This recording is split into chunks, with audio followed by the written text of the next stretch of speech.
Miris ya nasib guru di tanah air kita. Miris ya nasib guru di tanah air kita. Malah bukannya dapat gaji, tapi penjara atau jeruji besi menanti para guru di Indonesia.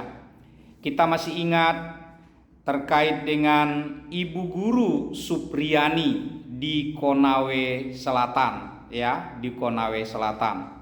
Kemudian juga ada Ibu Dini Pitria di Lebak, Banten. Kemudian yang baru saja viral, Ibu Guru Tri Wulansari di Kabupaten Muaro Jambi, Provinsi Jambi.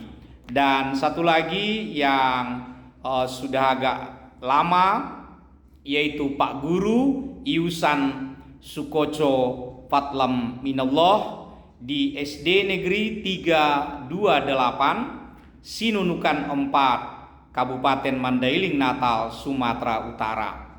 Saya ingin berbagi tips bagaimana agar para guru di Indonesia bisa terlindungi sebelum adanya undang-undang terkait dengan perlindungan guru.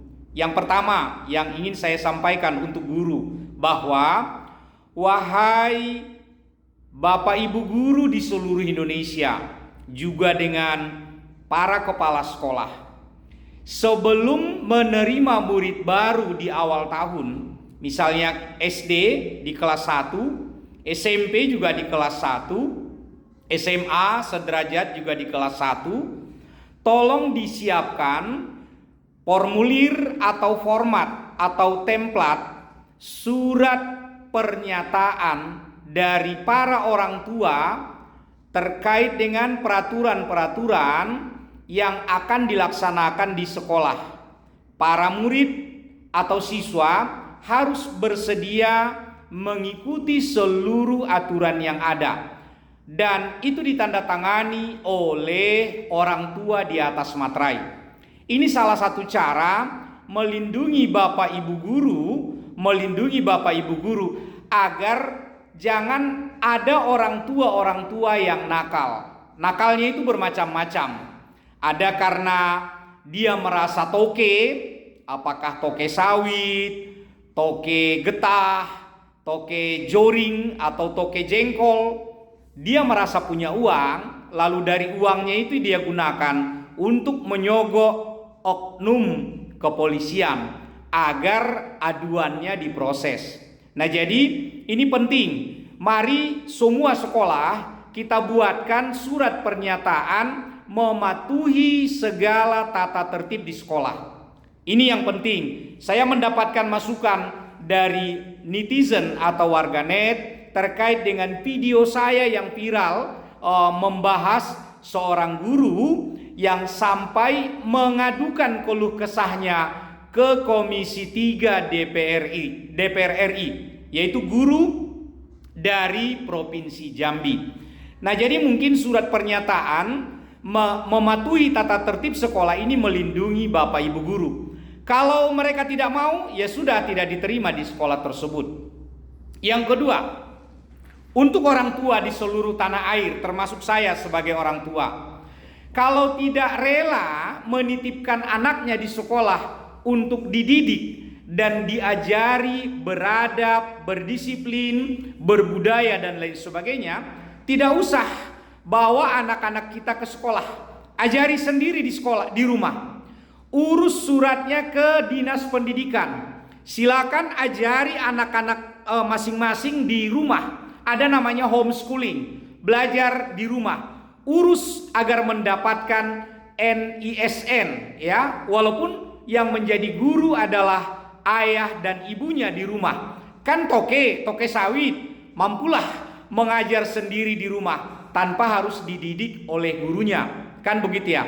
Jadi silakan kalau tidak rela anaknya diajari, misalnya yang di Mandailing Natal, hanya gara-gara ditegur cara berbaris yang benar, cara berdiri yang tegap, ditegur pada acara kepramukaan, itu diadukan dan diminta uang 20 juta. Berarti para orang tua ini sengaja menjadikan lahan mencari uang. Tapi karena Pak Sukoco tidak mau memberikan 20 juta, turun menjadi 5 juta.